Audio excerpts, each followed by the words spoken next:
In this session I will introduce physics for you. Physics are the main component that makes all things moving when it comes to particles. And we have different types of physics. This introduction will give you just a brief understanding of the most commonly used type called Newtonian. And if you just go and download Intro Newtonian, then you have this file. And what I have is very simple. I made a brick and I made a feather to compare when we are doing physics. We also have an emitter in the top here, and then we have a ground in the bottom. I have not put in anything in this image right now or in this model that we will do in the session later on. So first of all we select the emitter, then we go to the particle properties, press the plus sign, so we get the particles that is in, and on that we write brick, because that would be the first thing we put in here. I think I will use only 5 bricks, and I also set frame start and end to 1, and lifetime could be like 200. And now we have told the particle system that we should have 5 objects here. So to be sure, we uncheck random order and even distribution, and then we can be certain that we have exactly 5. Okay? Then we go to physics. There's a lot of physics type in the list here, but we should use Newtonian. Newtonian is the one that we have in our real life with gravity and so on. So that is the most commonly used when you're doing real-world simulations. Since we are working with the brick, we should have a mass that is fitting this brick, and it would be like 3.5 kilos. Also set a multiply mass with size, and since we use that, we go down to render, change render as to object, and in instance object select brick and set scale to 1. Okay, so we have that in there, then we do nothing more with this, and if I just press play here, you can see that the brick is just falling down like this. You can also see that the first frame, if I just press the animation, is like jumping up. I don't know if you could see it, I do it again. You will see that the bricks jump up a bit before it falls down. And that is because, as a default value, when it comes to the velocity, normal is set to 0.1. And if you set that value to 0, then you will get no starting jump. It will just go down.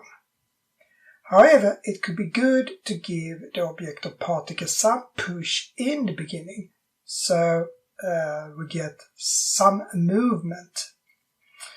So, just so you know why it jumps up like this, it's because of the normal here. So now we have the bricks in, and we also add the feathers. So go to the particle properties again, but we create a new particle setting here, so press the plus sign and name the new one to feather.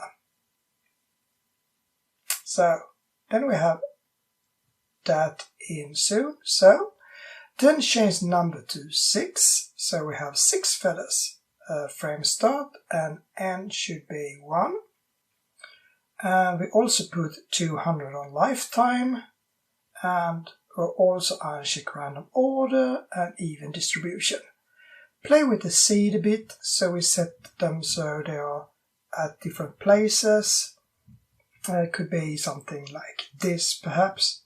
Seed number 6 is what I'm using, and that gives 6 particles, and then you have 1, 2, 3, 4, 5, 6 visible. We can exchange those to be the feathers instead. So we go to particle properties, physics and mass, and this would be only half a gram, so that means 0.5 g in this one. And now I have that. So it's very light in weight and doesn't weigh so much as a brick. And then change render as to object. Put the scale to 1 and also some scale randomness. So we have some different sizes of the feathers. In instance object, we select feather, and now we have heavy bricks and light feathers. So it looks like this. If I now press animation, what will happen? When we do this, they fell down in exactly the same speed, and they hit the ground in exactly the same moment. So no variation. This even if we have a heavy brick and a very light-weighted feather. The reason for this is that we don't have any forces into this. We just have like a vacuum with earth gravity and nothing else. So that means that it doesn't matter that the brick weighs more than the feather. We have to do something about that. So one is that we can add a lot of external forces, but we will do that in later sessions. But we can also add internal forces into this particle. So one of the things we can do is control the speed. Now its force is like vacuum, no air, but we can pretend it's like water or it's oil or something like that to dampen the speed a bit. That we do with something called damp. So select particle settings of the brick and then go down to physics, and there you can see 3 different forces and one is just damp. So put that to 1. Then run the animation and you can see that the bricks are hardly moving, while the feathers on the other hand have reached the ground long ago. So it's really going really slow. So put that down to like 0.2 instead, and then go to feather as well and do the same thing there. Put it to 0.2 and then play the animation again. And then you can see again both the particle system has the same speed and they reach the bottom at the same time. No changes. But they're a little bit slower because now we added damp, so they're going like, I don't know, in water or something that has some type of resistance. Now we can take away the damp, so put the value 0 for the feather, and we also set 0 for the brick. Now we don't have damp, everything will go down very fast. But there is something else beside damps that we can use, and that is drag. See, so you have brick selected, and then set drag to 1. Then do the same, exactly the same, to the feather. Go to the feather, get down to the forces, and put drag to 1. Then that is like the wind with all the forces, and so internally. So it becomes like a simulation here. And what will happen now, if you're looking now, is that the bricks will fall a lot faster than the feathers. We only get some resistance on the feathers compared to the bricks, since they are not so heavy as the bricks, which will go a lot faster than the feathers in this case. So now it's really starting to be as in the real world, where you know that if you let the brick and a feather go at the same time, the brick will be faster than the feather. And that is what drag is doing here. The next thing is giving a very nice pattern. If we have some forces that is or are interacting with these particles, they will not fall as nicely as this. And you can, as I said before, put external forces to this, but you can also use one of these 3 forces here.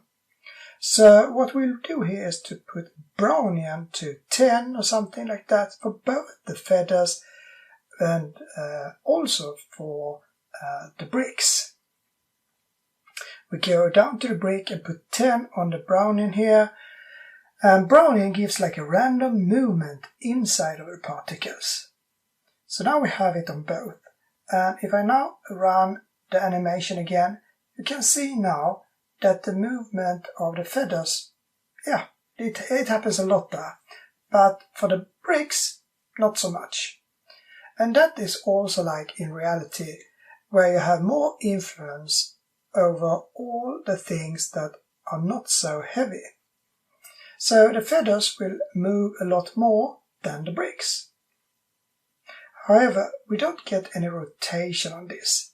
Everything is just going smoothly down without any rotation to the feathers or the bricks.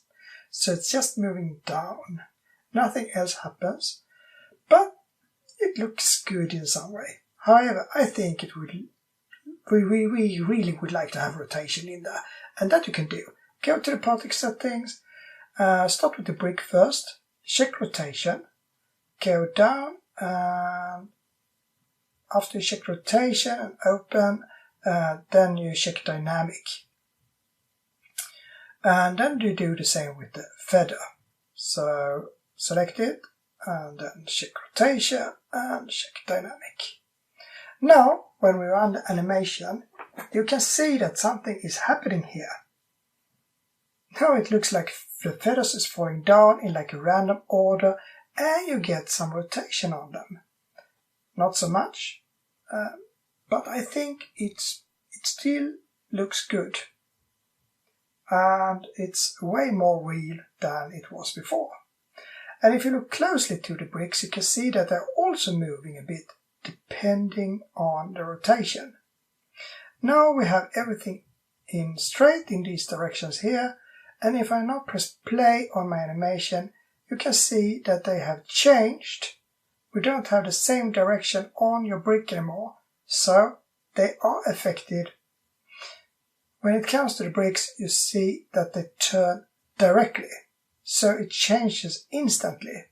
The same goes for the feathers. You can see that it changes instantly or immediately. However, you don't notice that so much on the bricks.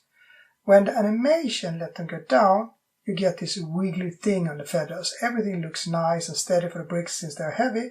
You don't get that wiggly movement on those. Then we have something else. You know, when you drop very non-heavy things, you can get this of like rotation, where everything goes very, very fast round and round and round. And that you can also simulate this in this animation when the particles go down by going to the physics here again. And we go down to, let's see if I can find it. We have the rotation. Okay, we have it here. There we have something called angular velocity. So here you can go and you can put in amount a bit for this. So if I put it like 0.9 or something like that for both the feather and the brick, so we use the same, and then press the play, you can see, let's see if I can do it here, you can see the feathers are now rotating and so are the bricks. Both the feathers and the bricks are rotating, and they're rotating in the same speed. So here it doesn't matter if it's a heavy or if it's not heavy. It's the same speed, but it gives some more realistic look to our feathers in this case. So it really looks nice now. And that is how it works. Then we don't want this to go through our ground here, so we just add a collision to it. So select ground, and then we have it selected. Then we go to the physics property, and in the physics properties you have something called collision, and if you put in the collision you can get collision to this ground. However, you must change a lot of things because now it doesn't look so good. You can see that these things they're jumping up and down until they have jumped a complete lifetime. So you can change it with adding dumping and so on to your collision. And I would get through all of these in a later session, I can just show you that I can put like maximum damping here, and if I do that you can see that they just stick to the ground. The problem we always have some type of problem to solve, is that they are moving. You can see that they are moving even if they collide to the ground. And the reason that they are moving like this is because we're using that Brownian force that you put in earlier to our particles here. So if you take that away, then select the emitter, go to particle properties, then change for both the bricks and also the feathers, the amount, the physics for the force Brownian. So just put it to like 0 here, and also put the same value to the feather. So go down again to the physics, set the Brownian to 0. And now when you play the animation, you can see that everything stops. You have a nice ending to a collision, so that's a little bit of a disadvantage for the Brownian thing. It doesn't work with collision. Unfortunately, there's not so much you can do about that. You can do things when it comes to the rotation and the velocity, and that I will also show you in later session. But when it comes to the internal Brownian, it will continue this even after the collision. So it will continue to rotate and jump and make all kinds of things here. But if you just want to make an animation with falling leaves or something, then just add a lot of Brownian into that, that you can get everything to work in a nice way. It's just that you know that this limit exists. Okay, this was just an introduction, and I will show you a lot more about how to use all these forces and so on, but you can at least a little bit about the Newtonian. There is one little thing more that I will show you, and that is that all these things that is falling down or so on, it's driven by the seam properties here. So in the seam properties you have the gravity, and the gravity is negative 0.98, and that is what decides here. So if I uncheck gravity here and then run this, you would only have the internal forces that work, so we don't have any gravitation at all. It will be more like space here with everything floating, and we only have the drag and the Brownian and so on. Since we have some drag, it will move upwards here. So if you want to control it globally, then you can use gravity, and you can also change these things here. So if you want to have like Martian gravity or moon gravity, where we have less gravity than we have on Earth, then just change this number to something else, and when you run it, it would follow that. Now it would slow down and handle everything in another way. So the gravity here in the seam properties is what globally controls the Newtonian physics in the particles.